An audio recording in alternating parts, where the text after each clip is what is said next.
To understand how ignoble ultracism is, it must be compared with a form of thought which was anterior to the revolution and which, in its time, convinced a whole section of the nobility, the philosophy of the Enlightenment. Stendhal believes that this philosophy is the only one possible for nobility that intends to remain noble in the exercise of its thought. When a genuine aristocrat, and there were still a few during the last century of the monarchy, enters the territory of thought, he does not abandon his native virtues. He remains spontaneous even in his reflection. Unlike the ultras, he does not expect the ideas he adopts to serve the interests of his class, any more than he would ask a challenger in a truly heroic era to present proof of nobility. The challenge alone would prove the nobility of the challenger in the eyes of someone with self-respect. In the realm of thought, rational evidence takes the place of the challenge. The nobleman accepts the challenge and judges everything in universal terms. He goes straight to the most general truths and applies them to all mankind. He does not acknowledge any exceptions, especially those from which he would profit. In Montesquieu, and in the best of the enlightened nobles of the 18th century, there is no distinction between the aristocratic and the liberal mind. 18th century rationalism is noble even in its illusions. It puts its trust in human nature. It does not allow for the irrational in human relations, nor does it recognize metaphysical imitation, which frustrates the calculations of sound reflection. Montesquieu would have been less likable had he foreseen the vanité triste of the 19th century.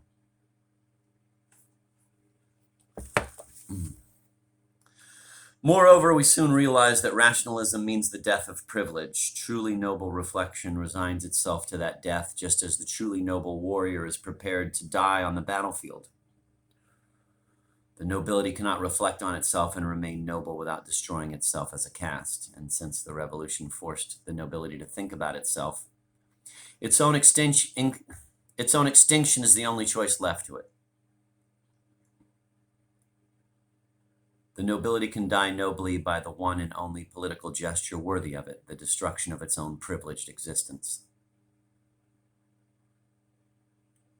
The night of August 4th, 1789. It dies meanly, in a bourgeois fashion, on the benches of some House of Lords confronted by Vallenauds whom it ends up resembling through fighting with them over the spoils. This was the solution of the ultras. First came the nobility, then followed the noble class. Finally, only a noble party is left. After the period when the two coincided, spiritual and social nobility now tend to exclude each other. Henceforth, the incompatibility of privilege with greatness of soul is so radical that it is patent even in the attempts to conceal it. Take, for example, the justification of privilege given by Dr. Duperrier, the intellectual jack of all trades of the Nancy nobility. A man is born a duke, a millionaire, and a peer of France.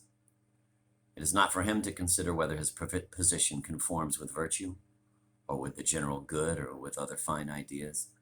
His position is good, so he should do everything to maintain and improve it, or be despised generally as a coward and a fool. Duperrier would like to convince us that the 19th century nobleman is still living in a happy era, not yet affected by the look of the other, still enjoying his privileges spontaneously. Yet the lie is so flagrant that Duperrier does not phrase it directly.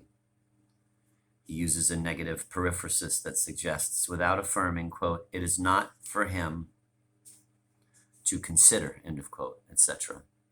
Despite this oratorical precaution, the look of the other is too obsessive, and Duperrier is forced to acknowledge it in the following sentence, but then he imagines a cynical point of honor to which this look forces the aristocrat to submit. If the privileged person does not hang on to his privilege, quote, he will be despised as a coward or a fool, end of quote. Duperrier is once again lying. Aristocrats are neither innocent nor cynical. They are merely vaniteux. They want privilege merely as parvenus. This is the horrible truth which must be hidden at all cost. They are ignoble because they prize nobility.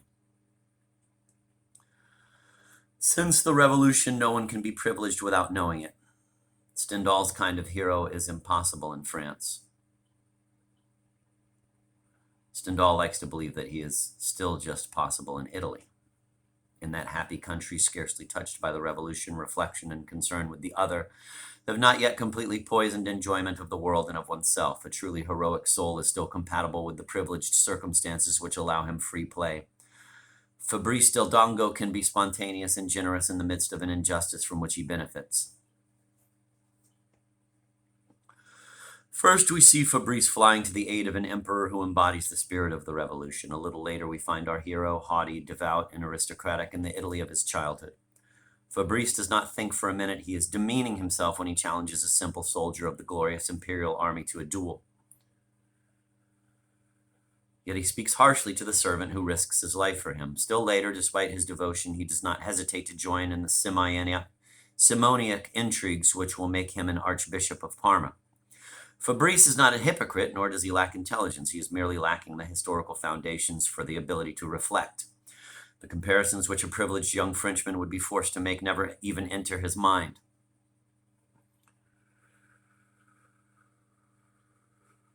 The French will never recover the innocence of a Fabrice, for it is not possible to move backward in the order of the passions. Historic and psychic evolution are irreversible. Stendhal finds the restoration revolting, but not because he sees in it naively a, quote, return to the ancien regime, end of quote. Such a return is unthinkable. Moreover, Louis XVIII's charter marks the first concrete step toward democracy since 1792.